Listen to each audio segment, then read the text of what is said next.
શિક્ષણ સમિતિના ચેરમેન વાલજીભાઈ તથા ટીપીઓ સાહેબ, તમામ સ્કૂલોના કોઓર્ડિનેટર, પ્રાથમિક શાળા અને માધ્યમિક શાળા બંનેના પ્રિન્સિપાલ શ્રી, નવા ચૂંટાયેલા સરપંચશ્રી, તમામ ગ્રામજનો, શિક્ષકો, ભાઈઓ બહેનો અને બાળકો અને બાલિકાઓ, આજનો કાર્યક્રમ વિશેષ ખાસ કરીને જેનું પ્રથમ વાર સ્કૂલની અંદર એડમિશન લઈએ છીએ, જે પછી પ્લે સ્કૂલ હોય કે પછી ધોરણ 1 હોય કે ધોરણ 9 હોય, એના માટે ખૂબ જ અગત્યનો દિવસ છે. અને એ માટે સરકારશ્રી દ્વારા દર વર્ષે એક આવો શાળા પ્રવેશોત્સવનો કાર્યક્રમ કરવામાં આવી રહ્યો છે.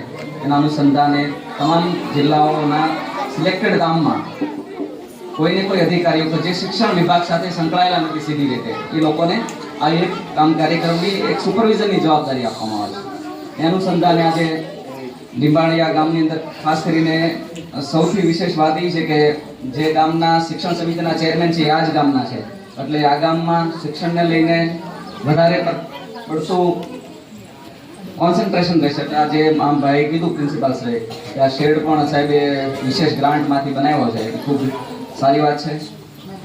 ગરમીનો સિઝન છે અને લગભગ જમવાનો સમય થઈ ગયો એટલે વિશેષ ન લેતા હું આ ખાસ કરીને જે ગ્રામજનો છે અને જે આપણે અહીંયા કાર્યક્રમના અંતે જે શપથ લઈએ છીએ કે મેરી લાઈફ મિશન લાઈફની અંદર કે જે આપણે પર્યાવરણનું સંરક્ષણ કઈ રીતે કરવું, તો હું ખેડૂતોને ખાસ કરીને એ વાત સમજાવવા પ્રયત્ન કરીશ કે વૃક્ષો છે એ આપણે જાણીએ છીએ કે ખૂબ અગત્યના પર્યાવરણનો ભાગ છે, જેને લીધે વરસાદ પણ આવે છે અને ક્લાઇમેટ ચેન્જ, જેને ગરમી કે જે અસમાન ઋતુઓ છે, આપને ખબર છે કે વરસાદ ક્યારેક વધારે પડતો થઈ જાય, ક્યારેક ગરમી ખૂબ થઈ જાય. એ માટે પર્યાવરણની અંદર સૌથી પાયાની વસ્તુ છે તો વૃક્ષ છે. મેં અમને લાસ્ટ આ પહેલાં જે સ્કૂલની વિઝિટ કરી રોજમાળ, ખૂબ જ સારું એવું હરિયાળું એનું કેમ્પસ હતું. આ નવું કેમ્પસ બન્યું છે તો હું આશા રાખું છું કે આ કેમ્પસ પણ એકદમ વૃક્ષોથી ભરાઈ જાય, આવનારા 2 વર્ષની અંદર એકદમ ગ્રીન કેમ્પસ થઈ જાય એવી આશા રાખીએ.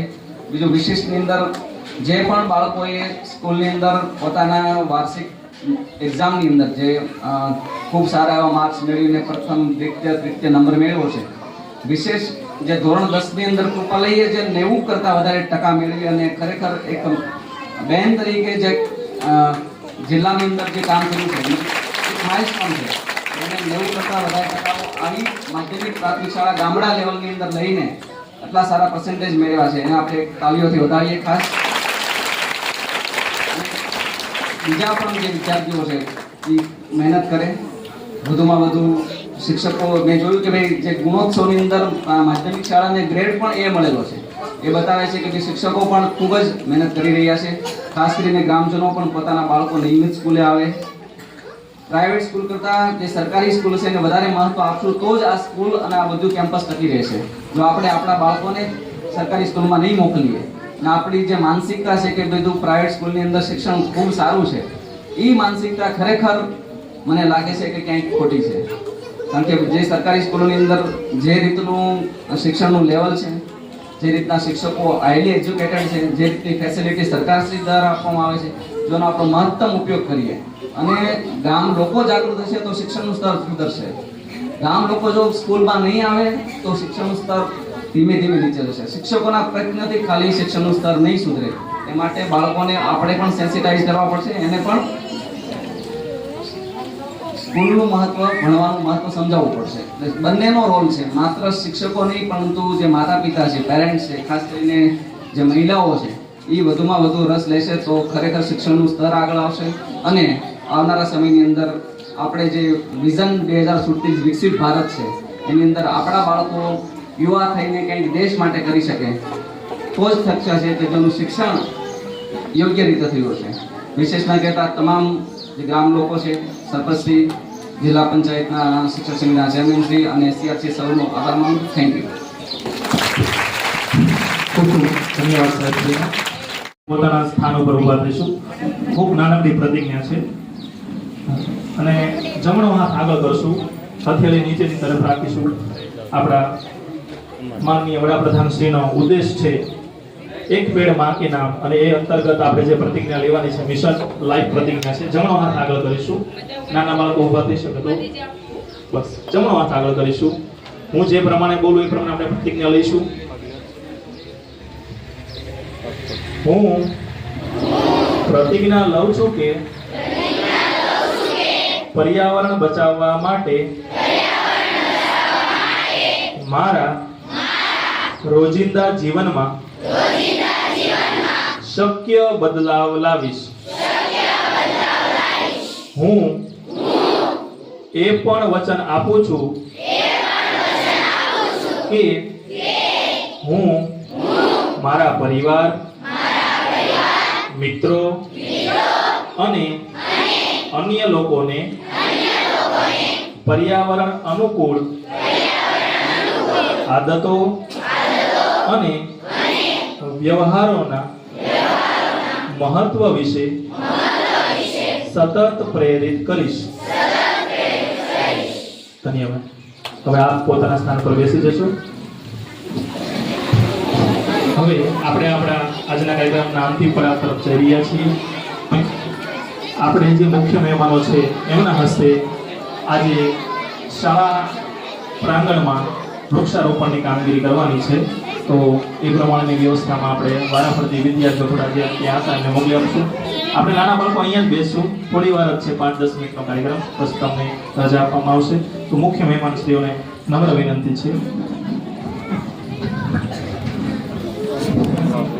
તમામ વાલીગણ, વિદ્યાર્થીઓ અને ગામમાંથી વધારે અન્ય મહેમાનો બધાને અહીંયા ખૂબ આભાર. આપણો કાર્યક્રમ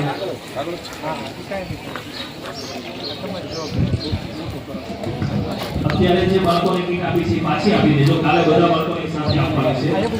જે નાના બાળકોને કીટ હોય છે એ પાછી આપી દેજો. બાલવાટિકાવાળા, પહેલા ધોરણવાળાને ના એમનો રહેવા નહીં આવડાનું સરકારીમાં આવો, સરકારીમાં આવો, અમારું પ્રાઇવેટ છે.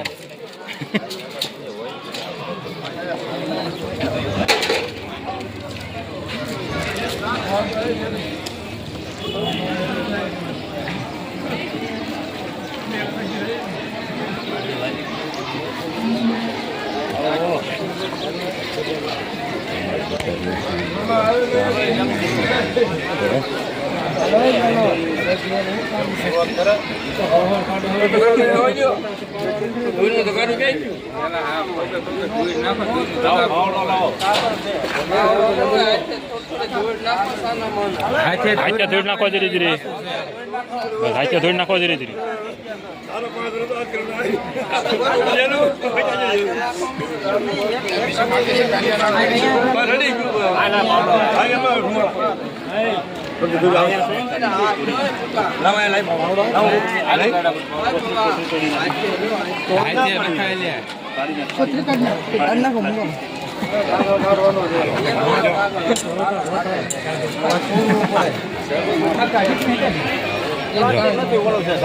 જો લખા કાઢો હાથે બુરી દીધો ખાડો બુરી ક્યાં પછી પ્લાસ્ટિક હોય તો તોડવું પડે.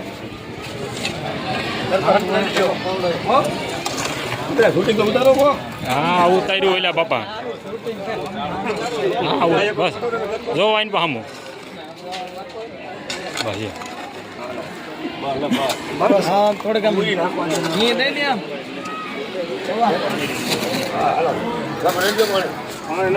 હું એક બોલો ચાલુ છે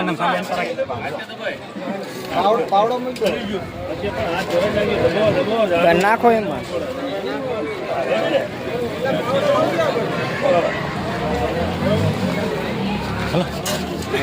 હાલો ફોટો નહીં, વિડીયો.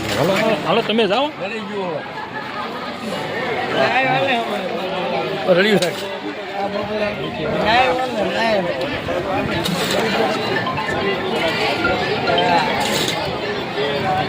પૂરા રેડી લે પૂરા. હા આવ્યો પૂરો અમારે.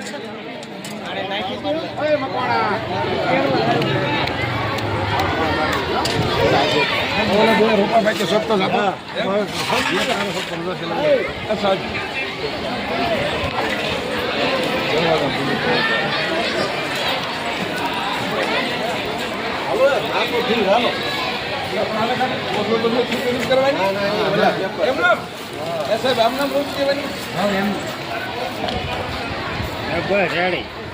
આમ તો ઓલા કાકા પા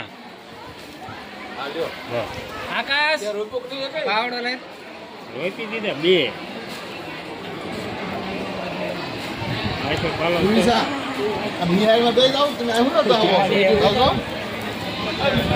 સમજ્યો તા લઈ લે તું આવી જા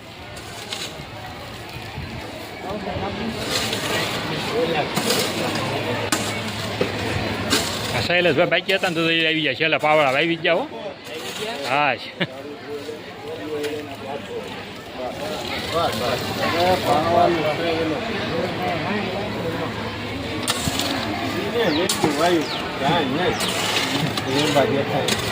ફૂલ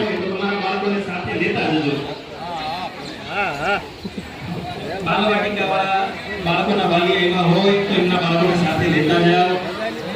નાના બાળકો છે બીજું ધોરણ વાળા જાય ખાલી બાલવાટિકા પહેલું ધોરણ બીજું ધોરણ ત્રીજું ધોરણ બેસાડી ગયું થોડી વાર માટે બિસ્કિટ ખાઈ ગયો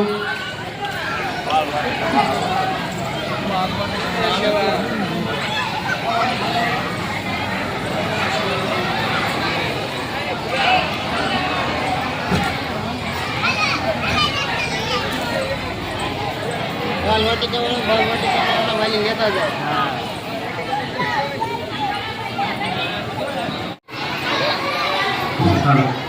ધોરણ 3 અને 4 પોતાના ક્લાસમાં જશે દફતર લેશે અને ઘરે જશે. ધોરણ 3 અને 4 ધોરણ 4 ચાલો લાઈનમાં વ્યવસ્થિત પોતાના રૂમમાં જઈને દફતર લઈને આવશે.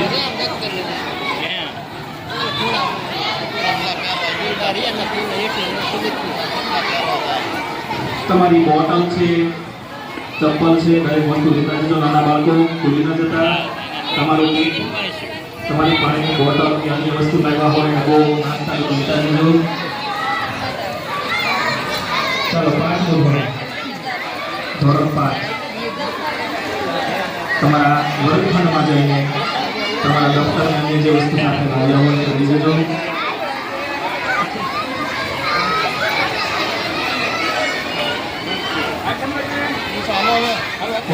ચાલો દીકરીઓ છે બધી લાઈનમાં વ્યવસ્થિત તમારા ઘરે જઈ શકો.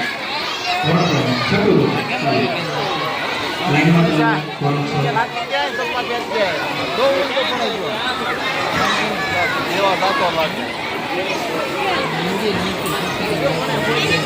ત્યારબાદ ધોરણ 7ની બેનમાં બધું